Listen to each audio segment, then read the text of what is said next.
Today, careful of the mud. It's a well!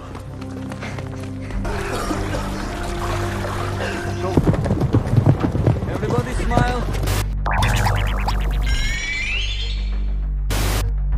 Kisah ini dimulai pada masa Perang Dunia Kedua, tahun 1940. Setelah Uni Soviet menyerang Polandia, banyak orang ditangkap dan dijadikan tahanan. Salah satunya adalah seorang perwira tentara bernama Janusz. Di ruang interogasi, ia dipaksa menandatangani sebuah dokumen. Janusz menolak. Kemudian dipanggillah seseorang untuk bersaksi. Janusz terkejut karena saksi itu adalah istrinya sendiri. Di bawah tekanan, sang istri terpaksa mengakui bahwa ia mengenal Janusz sebagai suaminya. Lebih jauh lagi, ia juga menyatakan bahwa suaminya membenci Partai Komunis dan melakukan kegiatan mata-mata di luar negeri. Janusz sadar bahwa istrinya tidak benar-benar mengkhianatinya, melainkan berada dalam tekanan dan tidak punya pilihan lain.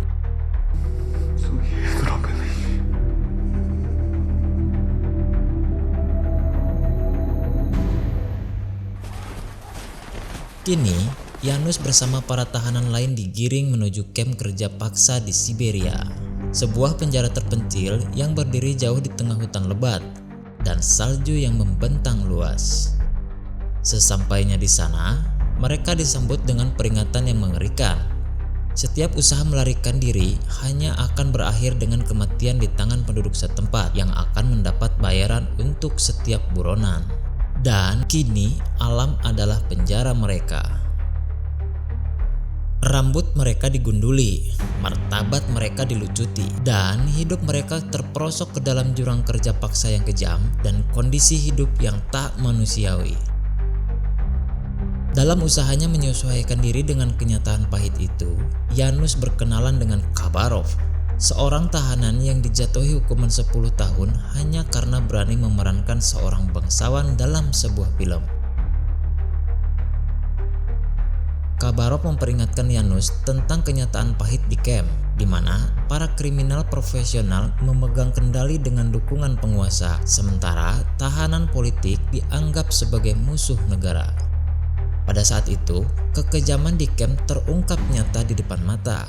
Seorang kriminal berbahaya bernama Valka menuntut sweater dari seorang tahanan baru. Ketika permintaan itu ditolak, Valka tanpa ragu menusuknya hingga tewas, lalu merampas sweater tersebut.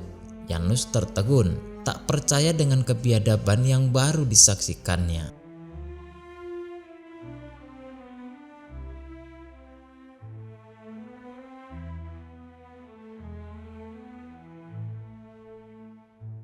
Pada suatu malam, Khabarov akhirnya membisikkan sebuah rencana pelarian. Namun, kemana mereka harus pergi? Pasukan Soviet dan Jerman mengepung dari segala arah. Khabarov menjelaskan bahwa posisi mereka berada sekitar 500 km di utara Danau Baikal.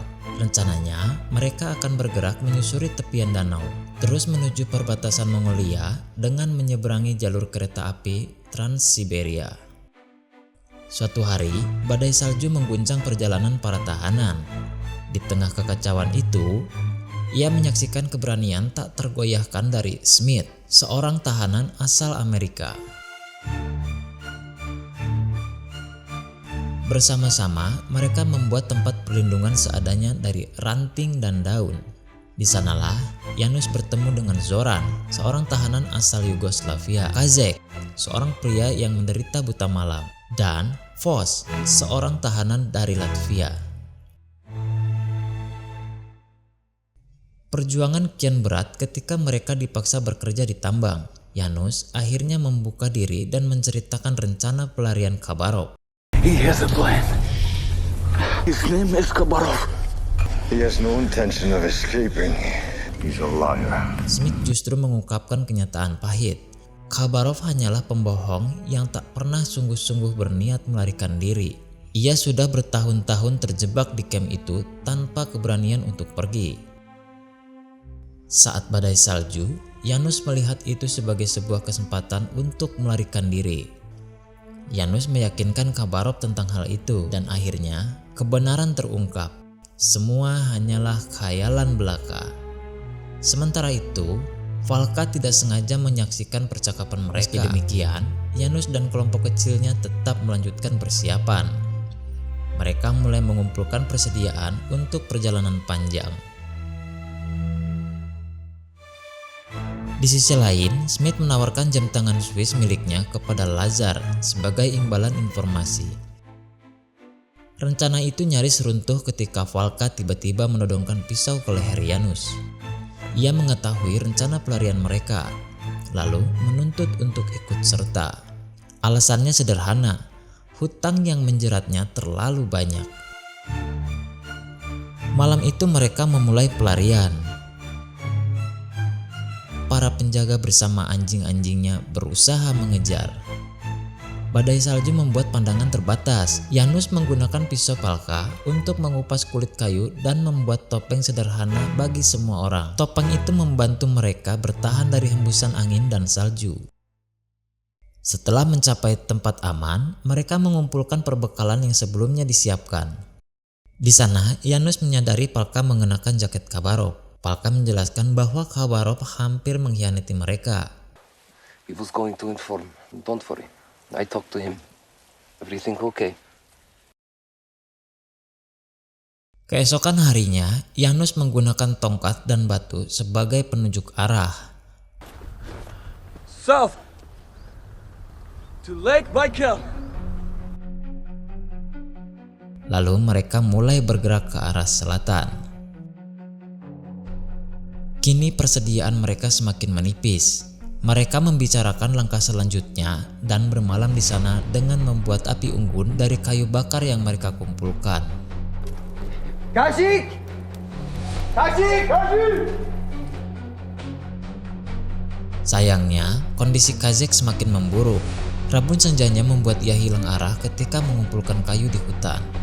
Pagi harinya, mereka menemukan tubuh Kazek membeku.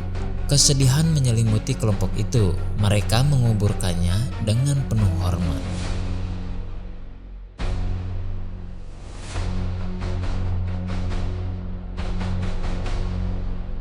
Hari-hari berikutnya terasa semakin berat. Rasa lapar dan kelelahan terus menyertai mereka. Sementara mereka hanya bisa berlindung di sebuah gua sambil tetap mencari Danau Baikal yang tak kunjung ditemukan.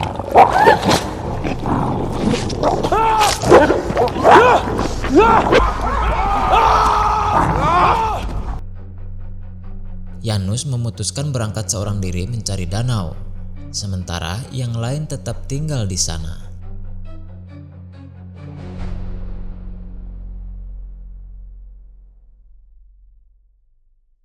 Enam hari kemudian ia kembali membawa kabar bahwa danau itu berjarak 3 hari perjalanan.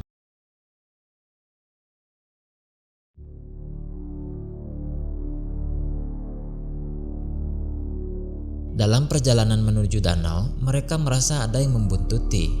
Kecurigaan itu terbukti benar ketika seorang gadis Polandia bernama Irina muncul. Ia mengaku telah mengikuti mereka beberapa hari.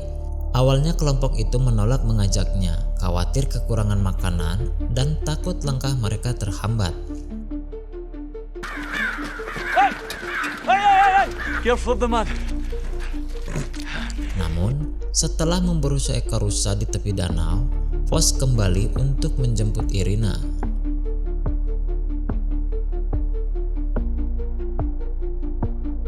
Mereka semua sempat membersihkan diri dan mandi di danau, berharap agar penampilan mereka tidak membuat orang mengira mereka pencuri. Dalam perjalanan, Irina mulai membuka diri. Ia menceritakan kisah pilu hidupnya. Bagaimana ia dipaksa masuk ke sebuah pertanian kolektif dekat Warsawa oleh tentara Rusia. Bagaimana ia menderita di tangan tentara Rusia sebelum akhirnya berhasil melarikan diri, meski tanpa makanan dan perlindungan. Namun, Smith menyadari bahwa Irina berbohong, karena Warsawa itu masih berada di bawah kependudukan Jerman.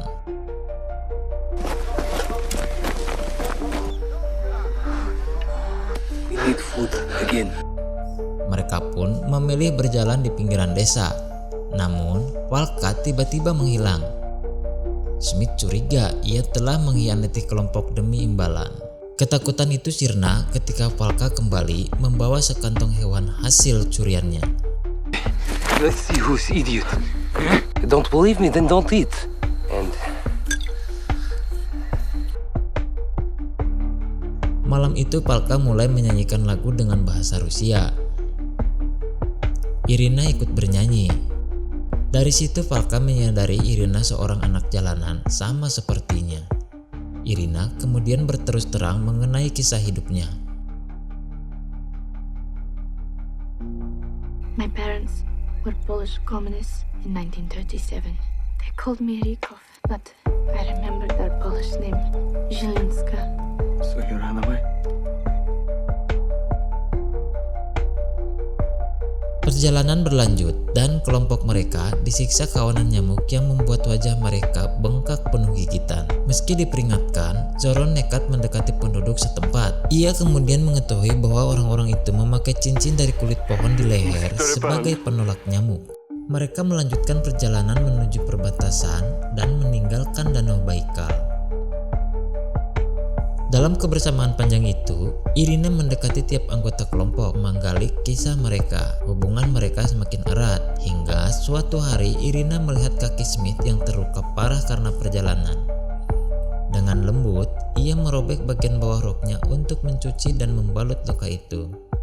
Kejadian itu membuat mereka terharu.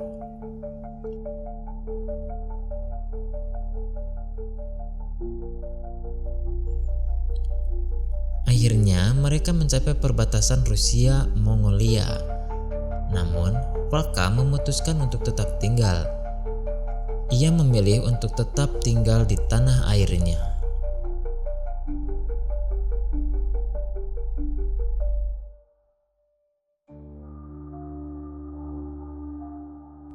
Sisanya terus bergerak menuju Mongolia yang diyakini aman. Sesampainya di sana, mereka mendapati kenyataan pahit. Mongolia juga telah jatuh ke dalam komunisme dengan gambar Stalin dan bintang merah terpampang di sana. Maka pilihan terakhir pun dibuat dengan terus melanjutkan perjalanan menuju ke selatan. Dari kejauhan, mereka melihat sebuah kuil Buddha yang telah hancur, dengan tengkorak-tengkorak terkubur berserakan di sekitarnya.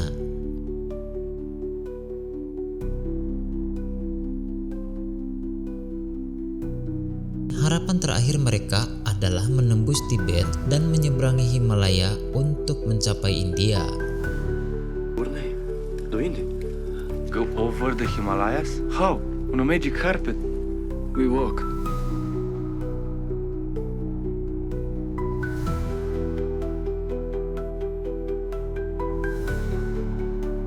Di tengah padang pasir yang membakar, mereka berhadapan dengan sekelompok penunggang kuda. Smith memperkenalkan diri dan meyakinkan mereka dengan mengaku sebagai penziarah menuju Tibet. Sebagai tanda kebaikan hati, mereka meninggalkan sebuah kantong air.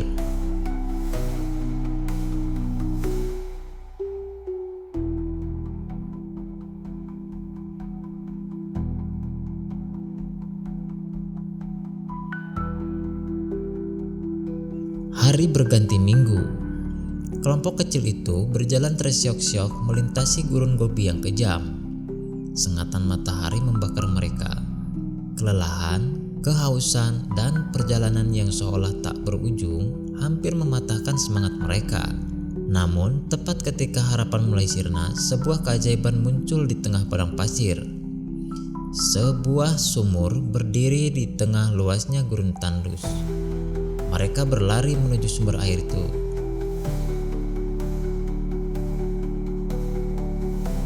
Meneguknya dengan rakus dan mereka beristirahat di sana hingga malamnya.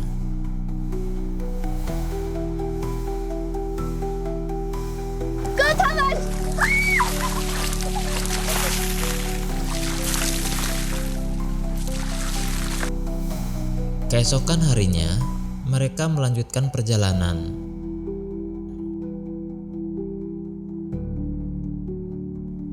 Badai pasir hebat melanda, melukai tubuh dan mengaburkan pandangan. Di tengah kekacauan, Irina roboh.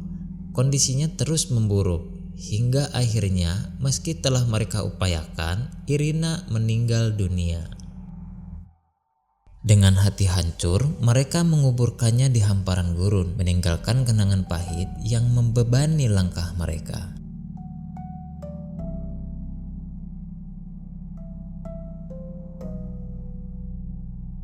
Malam itu, Thomas menunjukkan beberapa karya seninya, termasuk sebuah potret Irina yang ia gambar dengan penuh kasih.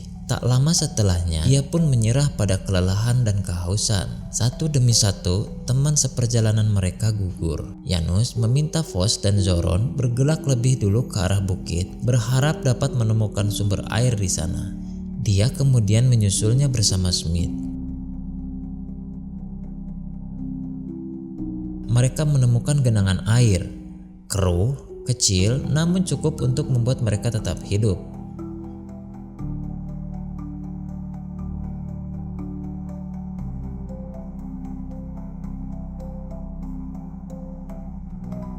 Smith semakin lemah dan hampir menyerah. Dalam percakapan terakhir mereka, Janusz berbicara tentang putra Smith. Mereka juga mengenang istri Janusz. Dan sejenak kenangan itu menjadi pembakar kembali semangat mereka. Setelah sekian lamanya, akhirnya mereka menemukan sebuah sungai. Lalu mereka melanjutkan perjalanan menuju tembok besar Tiongkok. Akhirnya mereka tiba di Tiongkok. Tak lama mereka dihampiri oleh penduduk asli dan menunjukkan arah menuju Lasya dan India. Mereka beristirahat di sana. Para biksu memberi mereka makanan dan minuman serta tempat beristirahat. Untuk melanjutkan perjalanan ke India, biksu-biksu itu menyarankan agar mereka menunggu 3 bulan hingga musim semi tiba. Namun, Janusz keras kepala dan terus melanjutkan perjalanan menuju India, diikuti Vos dan Zoron. Tanpa Smith, mereka melanjutkan perjalanan terakhir menembus Himalaya.